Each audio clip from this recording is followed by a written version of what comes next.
അസ്സലാമു അലൈക്കും വറഹ്മത്തുള്ളാഹി വബറകാതുഹു. ഹലോ ഫ്രണ്ട്സ്, എല്ലാവർക്കും പ്രവാചക ചരിത്രത്തിലേക്ക് സ്വാഗതം. വിശുദ്ധ ഖുർആനിലും തിരുനബി വചനങ്ങളിലും പ്രതിപാദിച്ചിട്ടുള്ള ഏതാനും നബിമാരുടെ ജീവിത ചരിത്രത്തിലെ കുറച്ചു ഭാഗങ്ങളാണ് നിങ്ങൾക്ക് വേണ്ടി ഞങ്ങൾ ഇവിടെ അവതരിപ്പിക്കുന്നത്. ആയിരക്കണക്കിന് വർഷങ്ങൾക്ക് മുൻപ് നടന്ന ചരിത്രമാകുമ്പോൾ ചില അഭിപ്രായ വ്യത്യാസങ്ങളോ കുറവുകളോ ഉണ്ടാകും. അത് കൂട്ടുകാർ ക്ഷമിക്കുമല്ലോ.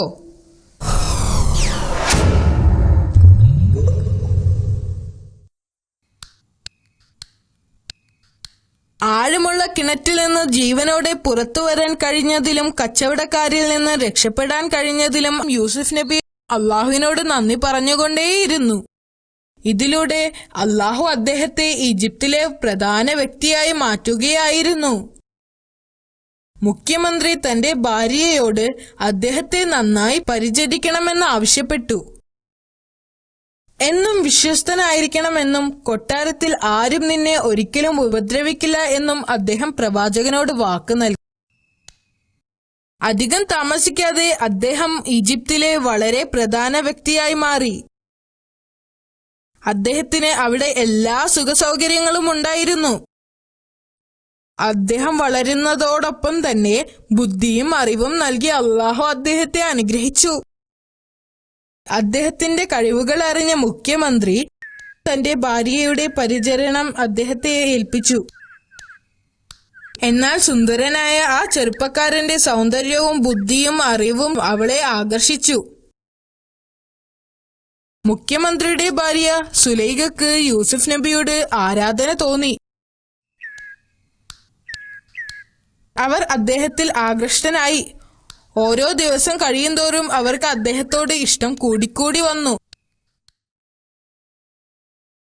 ഇത് കാരണം അവർക്ക് രാത്രികളിൽ ഉറക്കം നഷ്ടപ്പെട്ടു.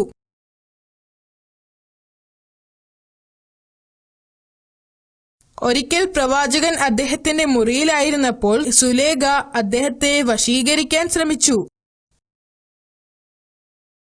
നിങ്ങളുടെ ഭർത്താവ് നല്ലൊരു മനുഷ്യനാണ്, അദ്ദേഹത്തെ ബഹുമാനിക്കുകയും അനുസരിക്കുകയും ചെയ്യുക എന്ന് പറഞ്ഞുകൊണ്ട് അദ്ദേഹം ആ മുറി വിട്ടു പോയി. അദ്ദേഹത്തിന്റെ ഈ പ്രവൃത്തിയിൽ ദേഷ്യം വന്ന അവൾ നബിയെ പിന്തുടർന്നു. അദ്ദേഹത്തിന്റെ ഷർട്ടിൽ കയറി പിടിച്ച് കീറിയെടുത്തു. കീറിയ കഷ്ണം അവളുടെ കയ്യിലുണ്ടായിരുന്നു.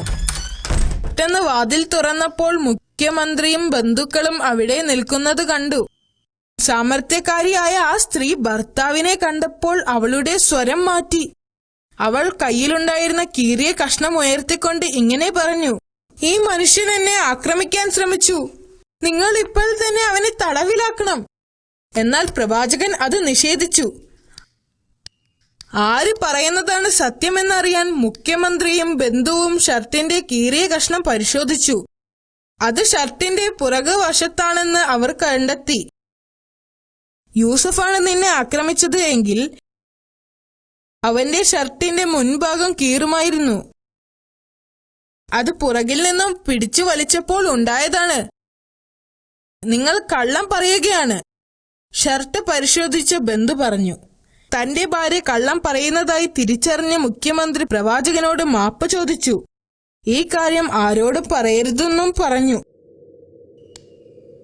പ്രവാചകൻ നടന്ന സംഭവത്തെക്കുറിച്ച് ആരോടും പറഞ്ഞില്ല. പക്ഷേ ഈ വാർത്ത എങ്ങനെയോ ആളുകൾ അറിഞ്ഞു. അവർ സുലൈഖയെ കളിയാക്കുകയും സുലൈഖ പുറത്തു പോകുമ്പോൾ അവർ കേൾക്കാൻ വേണ്ടി സ്ത്രീകൾ പരസ്പരം പറഞ്ഞു, അവർക്കെങ്ങനെ ഒരു അടിമയോട് ഇങ്ങനെ പെരുമാറാൻ തോന്നി? അവരുടെ പരിഹാസം കാരണം സുലൈഖക്ക് വളരെയധികം വിഷമമായി. അവർക്കത് സഹിക്കാൻ കഴിഞ്ഞില്ല. താൻ നേരിടുന്ന അതേ പ്രലോഭനത്തിൽ മറ്റു സ്ത്രീകളെയും കീഴ്പ്പെടുത്താൻ അവർ ഒരു പദ്ധതി ആസൂത്രണം ചെയ്തു. നഗരത്തിലെ പ്രധാനപ്പെട്ടവരായ എല്ലാ സ്ത്രീകളെയും ക്ഷണിച്ച് ഒരു വിരുന്ന് നൽകുവാൻ അവർ തീരുമാനിച്ചു. വിരുന്ന് സ്ത്രീകൾക്കായി മാത്രമായിരുന്നു. ക്ഷണിക്കപ്പെട്ടവർ എല്ലാവരും വിരുന്നിനെത്തി. അവർക്ക് മുൻപിൽ വിഭവസമൃദ്ധമായ വിരുന്നൊരുക്കി. ഭക്ഷണത്തിന് ശേഷം അതിഥികൾക്ക് പഴം മുറിക്കുന്നതിനു വേണ്ടി കത്തികൾ കൊണ്ടുവരാൻ അവർ ദാസിയോട് പറഞ്ഞു. സുലൈഖ അവരോട് സംസാരിക്കാൻ തുടങ്ങി. സ്ത്രീകൾ അവരവർ ചെയ്യുന്ന കാര്യങ്ങൾ നിർത്തിവെച്ച് സുലേഖയുടെ വാക്കുകളിൽ ശ്രദ്ധിച്ചു. ഞാൻ എൻ്റെ അടിമയുമായി സ്നേഹത്തിലായിരുന്നു എന്ന് എല്ലാവരും പറയുന്നത് ഞാൻ കേട്ടു. ആ സുന്ദരനായ മനുഷ്യനെ ഞാൻ ആരാധിക്കുന്നു. ഞാൻ അവനെ വശീകരിക്കാൻ ശ്രമിച്ചിരുന്നു എന്നത് ഞാൻ നിഷേധിക്കുന്നില്ല. വളരെ നാളായി ഞാൻ അദ്ദേഹത്തെ സ്നേഹിക്കുന്നുണ്ട്. സ്ത്രീകളെല്ലാം അമ്പരന്നു. സുലേഖ തന്റെ ഇഷ്ടത്തെക്കുറിച്ച് ഇങ്ങനെ പരസ്യമായി പറയുമെന്ന് അവർ പ്രതീക്ഷിച്ചിരുന്നില്ല. ഭക്ഷണത്തിനു ശേഷം അതിഥികൾ അവരുടെ പഴങ്ങൾ മുറിച്ചു തുടങ്ങി.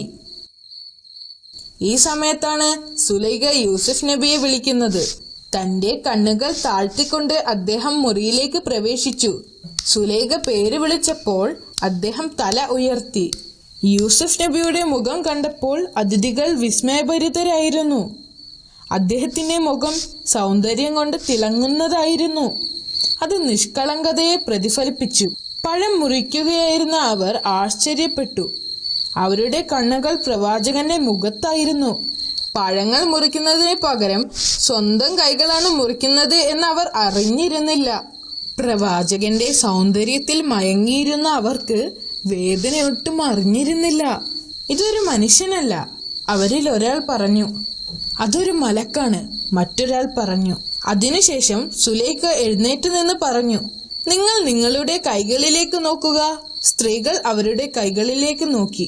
അപ്പോഴാണ് കൈകളിൽ നിന്ന് രക്തമൊഴുകുന്നത് കണ്ടത്. നിങ്ങൾ എല്ലാവരും എന്നെ കുറ്റപ്പെടുത്താൻ കാരണക്കാരനായ മനുഷ്യൻ ഇദ്ദേഹമാണെന്ന് അവർ പറഞ്ഞു. ഞാൻ അവനെ വശീകരിക്കാൻ ശ്രമിച്ചിരുന്നു എന്നത് ഞാൻ നിഷേധിക്കുന്നില്ല. നിങ്ങളും അവനെ കണ്ട് മതിമറന്നു. നിങ്ങളുടെ കൈകൾ മുറിഞ്ഞത് നിങ്ങൾ അറിഞ്ഞില്ല. അവൻ വീണ്ടും എന്റെ കൽപ്പന അനുസരിക്കാതിരുന്നാൽ അവനെ തടവിലാക്കും. സുലൈഖ പറഞ്ഞു. പ്രവാചകൻ ശാന്തമായി മറുപടി പറഞ്ഞു, കുറ്റബോധമില്ലാതെ ജയിലിൽ പോകാൻ ഞാൻ ആഗ്രഹിക്കുന്നു. പ്രവാചകൻ കണ്ണുകൾ താഴ്ത്തിക്കൊണ്ട് മുറിവിട്ടുപോയി.